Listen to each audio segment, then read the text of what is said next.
이스라엘 백성들이 만난 가나안 중부 여리고는 아시는 대로 초롱성이었습니다. 1절에 보니까 물 셀 틈 없이 닫혀 있었고 드나드는 사람이 전혀 없었다. 그러니까 그만큼 강력하고 견고한 진을 치고 있었고 굉장히 긴박한 대치 상황이었다라는 것입니다. 그런데 이제 이에 반해서 이스라엘 백성들은 성이라는 것은 가져본 역사가 지금까지는 없습니다. 그리고 따로 뭐 군사훈련이나 뭐 신무기를 가져보지도 못한 그런 약체 민족이었습니다.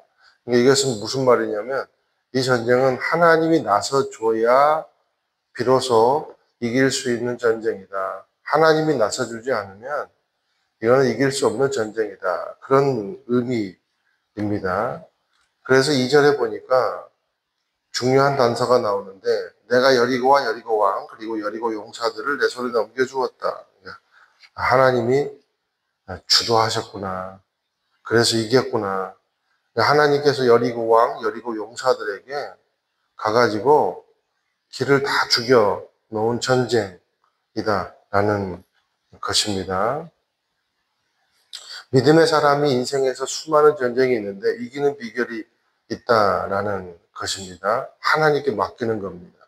하나님께 전적으로 맡기면 믿음으로 맡기면 이긴다는 겁니다. 그래서 전략을 세우는 시간에 믿음을 점검하는 것이 인생의 전쟁에서 승리하는 비결이다라는 것이죠.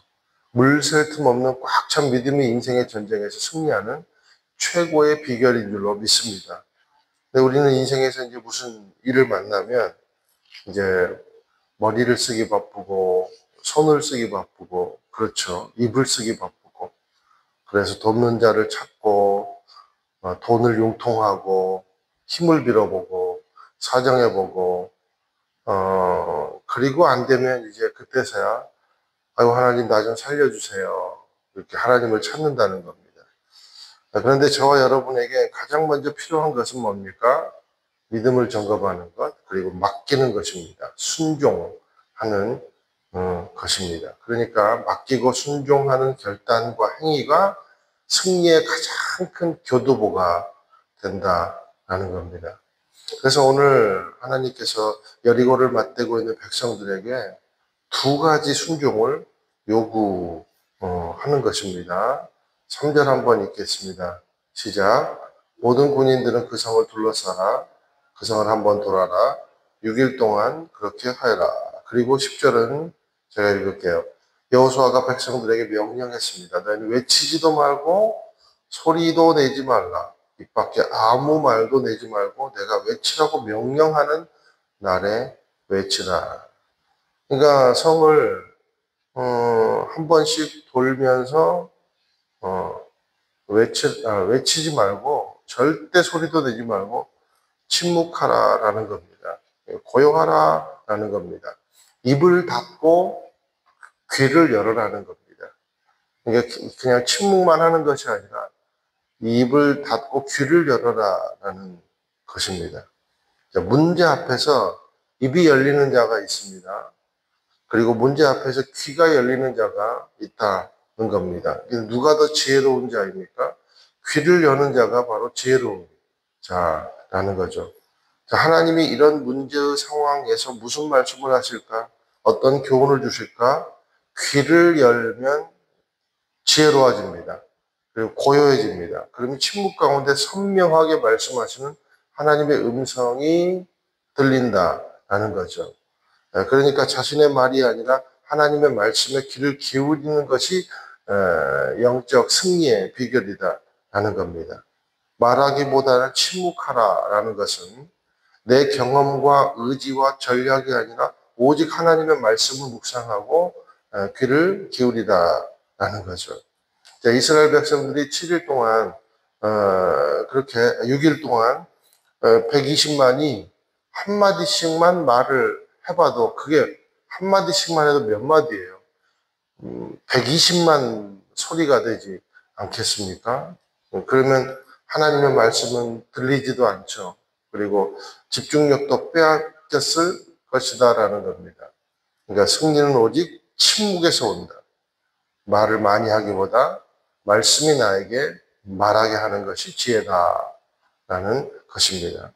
침묵하고 고요히 귀를 열 때 진짜 이제 보여야 될 것이 보인다라는 것입니다. 그러면 점점 더 생각이 정리되고 오히려 요동함이 물러가고 하나님의 말씀에 집중하게 되더라라는 것입니다.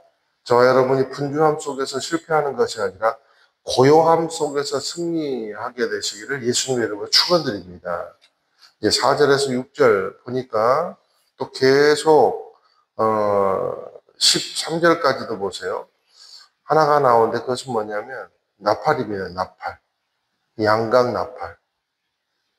그리고 제사장들 그리고 예배팀이 맨 앞장 선 그런 명령들이 나오고 있습니다. 승리를 위해서 하나님이 요구하시는 것이 또 뭔가 예배를 포기하지 말아라. 예배하라라는 겁니다. 예배가 최고의 전략이다라는 것입니다. 근데 말씀에 보니까 보통 전쟁을 나가려면 무기가 있어야 되잖아요. 그런데 물론 무장한 사람들이 있지만 가장 먼저 중요한 게 뭔가? 양각나팔, 여호와의 언약궤 이런 것들입니다. 무슨 의미입니까? 큰 전쟁 앞에서는 담대하게 예배하라 하는 것입니다. 그래서 이스라엘 전쟁은 전사가 먼저 나가는 것이 아니라 성가대가 맨 앞에 나가지 않습니까? 여기 양각나팔은요. 양각나팔, 뿔나팔이 있는데 각자 용도가 달라요. 근데 뿔나팔은 전쟁 때 씁니다. 양각나팔은 예배할 때 쓰입니다. 그런데 하나님이 지금 전쟁인데 무슨 나팔을 쓰려고 그럽니까? 양각나팔을 쓰라고 말씀을 하신다라는 거예요. 이게 무슨 말이냐? 예배하다, 하라라는 겁니다. 믿음의 사람에게 가장 큰 전쟁의 무기가 뭔가? 예배다라는 겁니다. 저와 여러분이 영적 전쟁에서 이길 수 있는 유일한 비결은 뭔가? 예배하는 거예요. 무기를 휘두르는 가나안보다 예배하는 이스라엘이 훨씬 더 강해진다라는 겁니다. 저와 여러분이 인생에서 여러분이 손을 쓸 수 있는 그 손을 쓰고 무기를 쓰는 것이 강해지는 것이 아니라 예배할 때 강해진다라는 겁니다. 저와 여러분이 인생의 전쟁에서 승리하는 두 가지 큰 비밀은 귀를 열어 하나님께 집중하는 것, 하나님 말씀을 경청하는 것, 그리고 문제 중심에서 하나님을 높이고 예배하는 것입니다. 오늘도 우리의 삶에서 주님이 주시는 음성에 귀를 기울이고 그리고 삶의 중심에서 주님을 예배함으로 말미암아 매사에 승리할 수 있는 능력 있는 자녀들이 되기를 주님의 이름으로 축원을 드립니다.